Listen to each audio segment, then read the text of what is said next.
Spawning up here in the top right-hand corner of the map, we have from Elevate Gaming, still sitting up a single game and 1 game away from victory and moving on to the grand finals.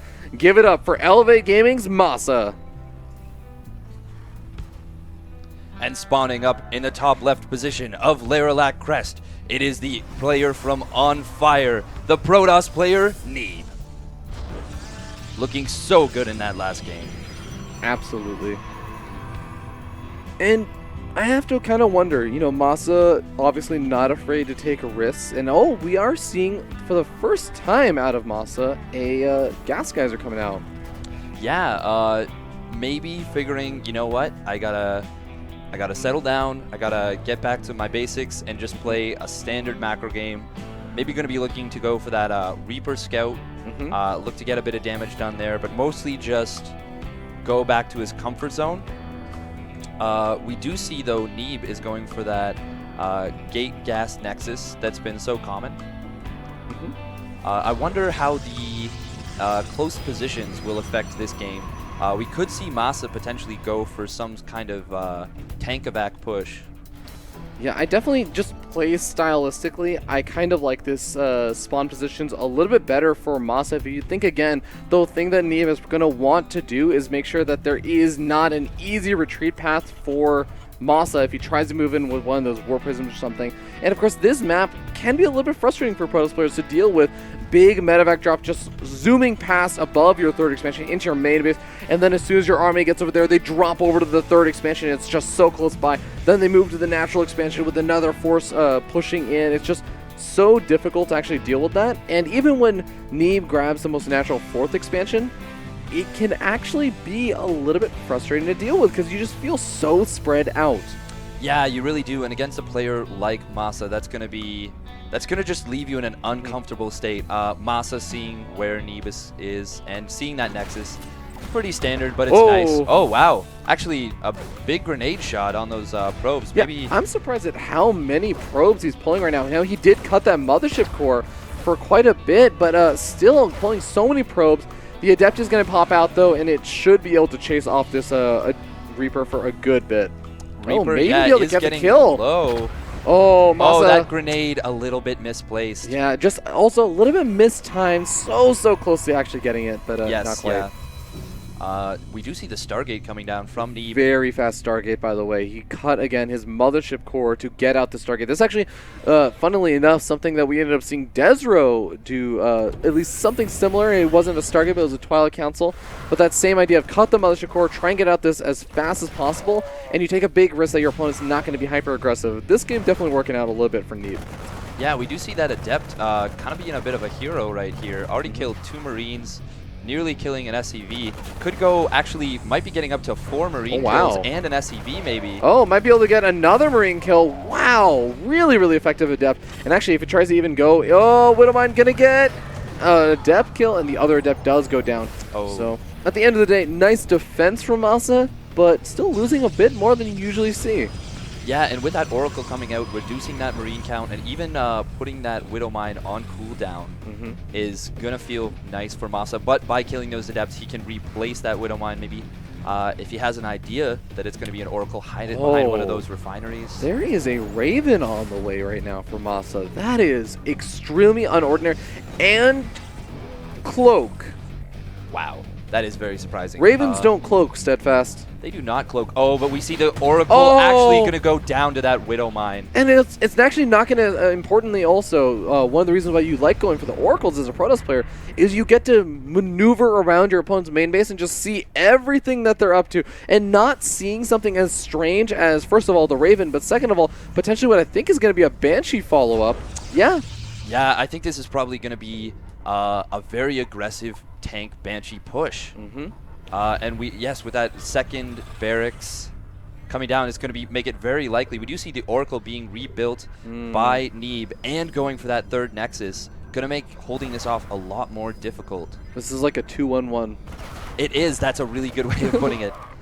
For those who are unfamiliar, the 1-1-1, a very scary, old-school Wings of Liberty one-base push, where you'd actually get a handful of Marines, you get a Raven, you'd maybe get a Banshee with Cloak, you get some one or two siege tanks, so just a smattering of units from all the different tech structures, and you'd have one barracks, one factory, and one starport, and you would just push across the map, and pro players really struggle with that. But this is going to be a sort of new age, two-base version of it with a couple more buildings and a transition point, because you can definitely support more production than just what MaSa is sitting on right now. Yeah, he is not necessarily going to be as all-in as maybe that 1-1-1 build where you even pulled SCVs, and if you were Puma, won NASL twice with it. But it is going to be the kind of build that you want to do damage with. This Oracle, though, Neeb made another one, and he is gearing up to move in over there. The Marines, though, setting themselves up in the next position. Seeing the tech lab on the starport will be a big reveal and say, wait a second, what are you planning? But here we go. Banshee coming on in, trying to get some worker kills. Does manage to get 2, and there is an observer with this army. But here is kind of the question. When there is one observer, that's all well and good for one Banshee, but there are 2 Banshees. Yes, that's going to be a big deal. We see a revelation coming down on the natural of MaSa, but that Banshee continuing to do damage, already up to 6 kills. Yeah, second Banshee also coming into that third expansion at the same time. And even though that first Banshee ends up going down to the Photon Overcharge, we end up seeing that second Banshee getting actually a pretty decent number of worker kills already. Yeah, already up to 9 workers killed, evening out that worker supply pretty nearly. Oh, that Banshee under a little bit of fire should be able to get away. Maybe even going to repair that up for the secondary push-in. This is another thing. You go for this kind of push-in, you try and do a little bit of damage with the Banshees to throw your opponent off, force them to make things like observers rather than actual defending, attacking units. And then you come in with the big push-in with Marines and Siege Tanks, things that don't care if you have an observer. Now, Fear Dragon, you were talking about you can support more production on 2-base. Well, he just finished up a third, fourth, and fifth racks, which is going to allow him to push across the map with a very strong rally. Oh, I love this from Neeb, though. He uses the Oracle. Oh, losing it to the Widowmine behind the refinery. A little bit painful, so but still sneaky. Kills off 4 workers. And the idea I think I really liked, but here we go. Siege Tanks firing down that pylon, making it a little bit easier for them to maneuver in with no Photon Overcharge at this third expansion. Yeah, those tanks are in just such a scary position. This actually does feel exactly like those old 1-1-1 pushes where you use the Raven to kill those observers, and it's just so difficult. I think the scan going down, I believe, so that he can maybe try and pick off that observer. He does need to be careful. He does also have a Raven in the mix, though. So you have to remember, if that Raven managed to pick off that observer, any Banshees that follow up this push, it doesn't look like any being made right now, could be dangerous, though. Force Field's not too terrible, catching some of these units. And again, it's all about just whittling away at this army. Yeah, Neeb does actually have a pretty big... Oh, I love this. The bunker's coming down. Going to provide a lot of SimCity. Oh boy, and actually, yeah, positioning the Siege Tanks right behind those bunkers, even saving up a couple of Marines, picking off one of these units, weakening up some of those probes or the sentry, and just going to slowly but surely push in. I really like how Neeb is playing this out, though. He's being so patient. He's got these armies on both sides. Going to be looking to pincer this, but not until the latest possible point. Oh, nice coming in from MaSa, picking off 6 probes.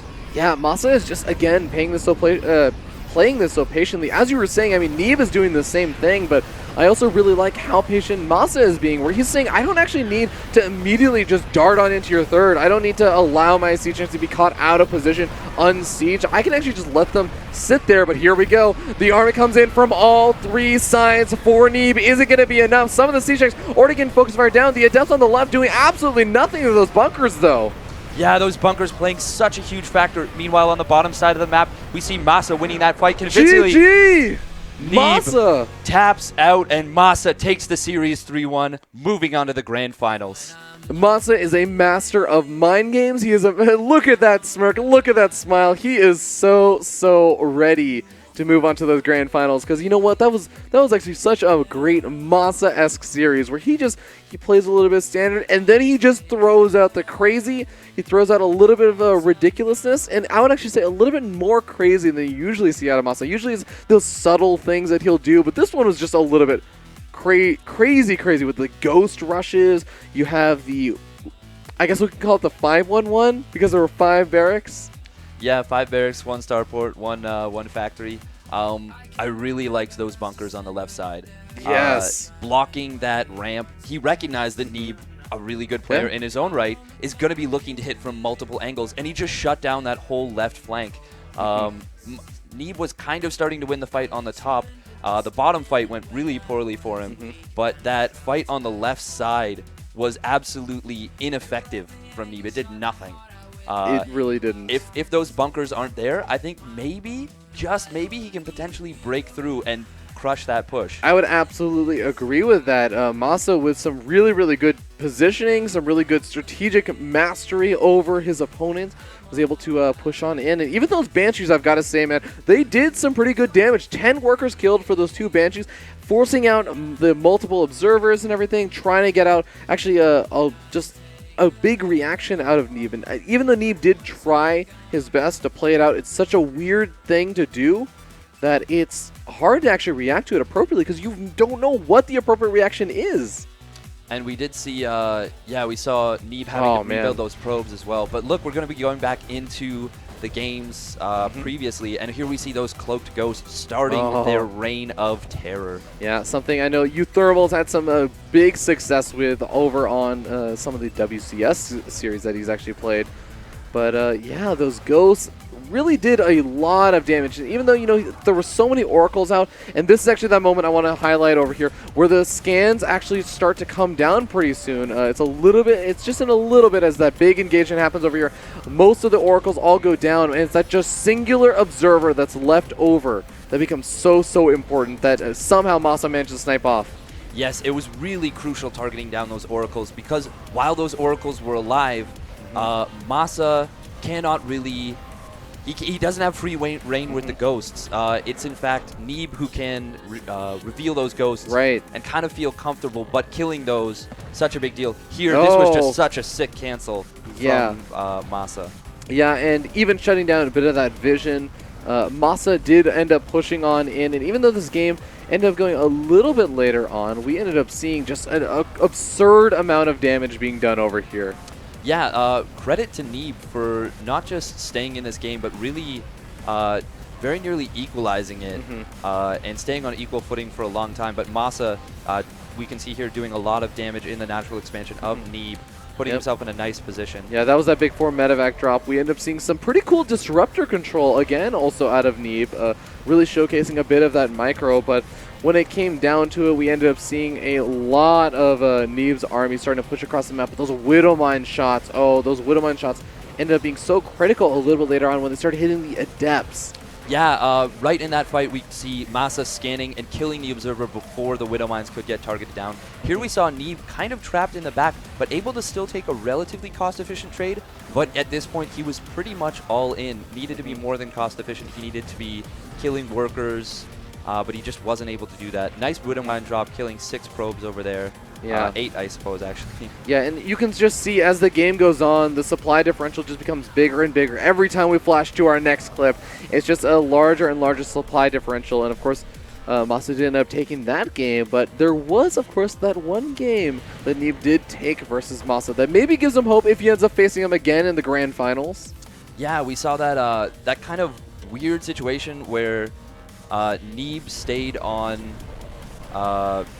he stayed on 60 probes and 4 gas for a while, and it looked like he was going to do a Blink Stalker all in, and then something, I don't know what he saw, but he decided not to, and instead this big drop comes in, kills the natural expansion of Neeb, really halting that mining, and MaSa able to take a pretty good position, but this was what really turned it around. It was spotting that army moving out from MaSa, waiting until it was about halfway across the map, and then dropping that big Adept Warp in and killing so many SCVs. Yeah, the untold hero, that Observer out at the front, that, the Warp Prism will get a lot of the credit, the Adepts will get a lot of the credit for killing so many SCVs, but it really was, I think, that Observer seeing the army moving out. Of course, that Stasis Trap that made it a little bit easier, because, of course, he was dealing with, some of the other units at the back side of the base, but just solidifying the fact that he was going to be able to defend okay was also so important. Yeah, if that Stasis Ward doesn't kill all of that army, that could turn into a base trade where I think Neeb still has the advantage, but maybe not able to... It becomes dicier. Exactly, yeah. And when you're already feeling kind of down about that, it's rough. But here we see in Game 4, losing that Oracle. That was a pretty big deal also. Not only losing that Oracle, but even the other Oracle, and not moving in for quite a bit of time, because then the Banshees came out, and that was the first reveal that something weird was happening. So Neeb, if he had a little bit more time, maybe could have gotten out more defenses, maybe started planning a little bit better for this big attack and this push-in, but this was just that patient play out of MaSa that you were talking about, the siege siege up, and those bunkers. You can see those Adepts not able to do almost anything in this fight, and also MaSa winning that bottom side of the fight. Yeah, and we see because of those bunkers, those 2 tanks that were positioned between them they were the immortals of that fight. Absolutely. Absolutely untouched throughout the fight, did so much damage. Even had some SCVs repairing them, I believe, just making sure, he is totally golden and secured in that location. But, of course, ladies and gentlemen, I believe that we're going to be hopping to the interview. Yeah, we're going to be hopping to an interview with MaSa. Yeah, interview with MaSa. Well-deserved. We're going to be seeing him in the grand final soon, but enjoy to hear what words he has to say about that last victory. We're over here in the Players Lounge with MaSa, and Desro's beside me. He was cheering for the game the whole way through. And MaSa, you haven't dropped many games at all this tournament. You only dropped 1 map that series. And how are you feeling overall? Are you feeling you're the best in this tournament by a long shot? I'm just feeling Protoss OP because I only lost 2 games against Protoss. Okay, so Protoss OP. Game 1, it was against Protoss, and you pull out a proxy ghost build with Cloak. Is this something you'd practiced and prepared specifically for Neeb, or is this just a general build that you have in your pocket? I saw it once, did it, it worked. Desro, you had a couple questions. Yeah, in the game on Dust Tower, you seem really far. You were really far behind in the early game from the Oracle. You were like 10 workers behind. You was like 15, 20 supplies ahead. Then you did really well, killing the natural. But then you ended up losing that game. Do you want to talk to us more about that game?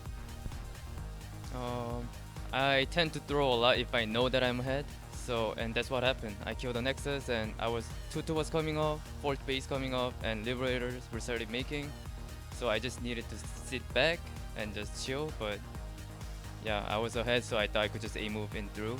But he still had a lot, so. So in every game, you've done a different build. Do you have more builds prepared if you get to play Neeb again in the grand finals? No, I wish Semper wins. So that was the question I was about to ask. You've got 2 players coming up. You want to play against Semper in a TVT. Semper's apparently had very good TVT is what I'm hearing. You're not afraid of that at all? Well, I don't have a build, first of all, in TVP anymore, so rather do that, yeah. All right, so that's MaSa. He's doing very well in the tournament, and we'll see him in the finals. Coming up next, we'll throw it back to the casting desk, but we'll have the other match between Semper and Neeb, of course, Neeb. We're going to throw to a break now, and we'll have more Kings of the North later.